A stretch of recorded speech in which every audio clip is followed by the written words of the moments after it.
اور اس کے لیے وہ کان چاہیے جو گانے پہ نہ ہلے ہوئے ہوں۔ تمہاری گاڑیوں میں میوزک چلتا ہے، ٹکر لگی اور مر گئے تو کیا جواب دو گے اللہ کو؟ کس حال میں موت آئی؟ ہر چیز کا نظارہ اللہ نے آگے رکھا ہے۔ جنید جمشید مجھ سے کہنے لگا ہم جو گانا بناتے تھے ہفتہ 10 دن لگا کر، بعض اوقات پورا مہینہ ایک گانے پہ لگ جاتا تھا، وہ گانا 3.5 منٹ کا بنتا ہے، 3.5 منٹ کا ایک گانا بنتا ہے، 3.5 منٹ۔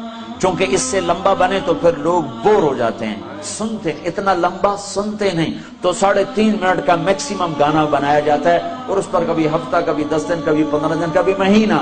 میں نے کہا پاگل دیوانے، میرا رب میرے نبی کا فرمان ہے جنت کا پہلا نغمہ جو اللہ سنائے گا وہ 70 سال لمبا ہوگا، 70 منٹ کا نہیں ہوگا، 70 سال ایک ہی دھن سنتے رہو گے، ایک ہی راگ سنتے رہو گے۔ اس راگ میں اتنی راگنیاں ہوں گی کہ 70 برس کے بعد اللہ تمہیں دوسری چیز میں لگائے گا، تم کہو گے یہ سن دے رہی ایسا ہے، ہو کیسا ہے۔ پر یہ وہ کان سنیں گے جو دنیا میں میوزک نہیں سنتے۔ اگر یہاں میوزک سنو گے تو وہاں کے میوزک سے اللہ تمہیں محروم کر دے گا۔ اللہ جنت کی لڑکیوں سے کہے گا آ جاؤ، پھر تمہیں کہے گا آ جاؤ جو دنیا میں میوزک نہیں سنتے تھے، یہ شرط لگائے گا، آ جاؤ جو اوسلوں میں گانا نہیں سنتے تھے، آج تمہارا رب تمہیں جنت کا گیت سناتا ہے۔ پھر اللہ جنت کی لڑکیوں سے کہے گا گاؤ، ادھر سے جنت ساز بنے گی اور ان کی آواز، جنت کی عورت سمندر میں تھوک ڈالے تو 7 سمندر میٹھے ہو جاتے ہیں، وہ تھوکتی نہیں ہے، عیب ہے تھوکنا، اگر تھوکے تو سمندر میٹھے ہو جائیں تو اس کا بول کیسا ہوگا؟ جب وہ گائیں گی اور جنت ساز، یہ ساز و آواز، یہ سر اور ساز، تو جنت والے مست ہو جائیں گے۔ تو اللہ فرمائے گا کیسا پایا؟ کہنے لیں گے یا اللہ بڑے مزے آئے۔ تو اللہ فرمائے گا تمہیں اس سے بھی اعلیٰ سنو؟ کہیں گے اس سے اعلیٰ بھی ہے کہاں؟ اللہ تعالیٰ فرمائیں گے داؤد یا داؤد تعالی ارقر ممبر، اے داؤد آجا ممبر پہ بیٹھ اور میرے بندوں کو میرا گیت سنا۔ داؤد علیہ السلام کی آواز اتنی شیریں تھی دنیا میں اپنے زمانے میں، جب وہ زبور پڑھتے تھے تو پہاڑ ہلنے لگ جاتے تھے ایسے، یا جبال اوبی معہ، پہاڑ ایسے ہلتے تھے ان کی آواز سن کر۔ تو جنت میں کیا حال ہوگا؟ تو وہ کہیں گے اللہ میری آواز تو دنیا میں تھی، کہا یہاں میں نے جنت کے جلوے شامل کر کے واپس کر دی ہے۔ جب داؤد علیہ السلام سر اٹھائیں گے اور ساتھ ساز آئے گا تو جنت والوں کو اپنا آپ ہی بھول جائے گا، پھر کہیں گے ہاں میرے رب، ہاں میرے بندو۔ اللہ کہے گا کیسا پایا؟ کہیں گے یا اللہ بڑا مزہ آیا۔ تو اللہ تعالیٰ فرمائیں گے اب تو میں اس سے بھی اچھا سناؤں؟ کہیں گے اچھا اس سے بھی اچھا ہے؟ کہاں؟ یا حبیبی یا محمد، اے میرے حبیب، اے محمد، تعال ارقل ممبر، آجا ممبر پہ بیٹھ، اب تیری باری ہے، تو میرے بندوں کو سنا۔ اب اللہ کے نبی کی آواز اور جنت کا ساز، یہ ساز و آواز، یہ سور، یہ ساز، ایسے جلوے ہوں گے کہ خود جنت مست ہو جائے گی۔ اللہ فرمائیں گے کیسا ہے؟ کہیں گے زبردست، چس آ گئی۔ تو اللہ تعالیٰ فرمائیں گے اس سے اچھا سنو؟ یا اللہ کیا اس سے اچھا بھی کوئی ہے؟ کہاں؟ تمہارا رب تمہیں خود سنائے، تمہارا اللہ تمہیں خود سنائے۔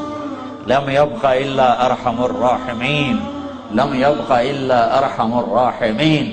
اب تمہارے ارحم الراحمین رب کی باری ہے، اب وہ تمہیں سنائے گا۔ یا رضوان، اے رضوان جنت کا بڑا فرشتہ، ارفع الحجب بینی و بین عبادی و زواری، اے رضوان پردے ہٹا دے، آج میرے بندے اور بندیاں مجھے آنکھوں سے دیدار کریں، کانوں سے میرا کلام سنیں، آنکھیں ٹھنڈی ہوں میرے دیدار سے اور کان ٹھنڈے ہوں میرے کلام سے، تو پردے جو ہٹیں گے تو آپ خود سوچو یوسف علیہ السلام کا بنانے والا خود کیسا ہوگا، محمد مصطفیٰ صلی اللہ علیہ وسلم کا بنانے والا خود کیسا ہوگا۔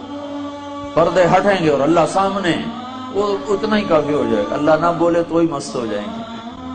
پھر اللہ کیا کرے گا؟ پھر اللہ اب ساز کی ضرورت نہیں ہے، اللہ کی آواز کے لیے ساز ضرورت نہیں ہے، اب اللہ ہی ساز بھی ہے، اللہ ہی آواز بھی ہے اور اللہ ہی کا کلام ہے، اور اللہ قرآن سنائے گا، قرآن، اللہ اپنا قرآن سنائے گا۔ اور ایک حدیث میں آتا ہے سورہ طٰہٰ پڑھ کے سنائے، سورہ انعام پڑھ کے سنائے گا۔ ویسے سارا قرآن سنائے گا، اللہ سارا قرآن سنائے گا۔ تو جب اللہ کی آواز آئے گی تو اس کو میں تعبیر تو کر ہی نہیں سکتا ہوں، کوئی تعبیر نہیں کیا جا سکتا۔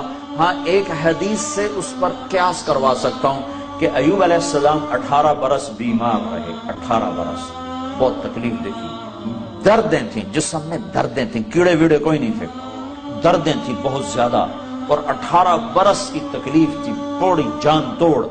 تو جب اللہ نے صحت دے دی تو ایک دفعہ ایک آدمی نے پوچھا، ایوب آپ کو بیماری کے دن یاد آتے ہیں؟ تو آپ نے فرمایا بیماری کے دن آج کے دنوں سے بڑے مزے کے تھے۔ تو انہوں نے پوچھا وہ کیسے مزے کے تھے؟ کہ جن دنوں بیمار تھا روزانہ 24 گھنٹے میں ایک دفعہ اللہ مجھے پوچھتا تھا، عرشوں سے آواز آتی تھی، ایوب کیا حال ہے، کیا حال؟ بس اس آواز کی لذت میں ہر شے بھول جاتا تھا۔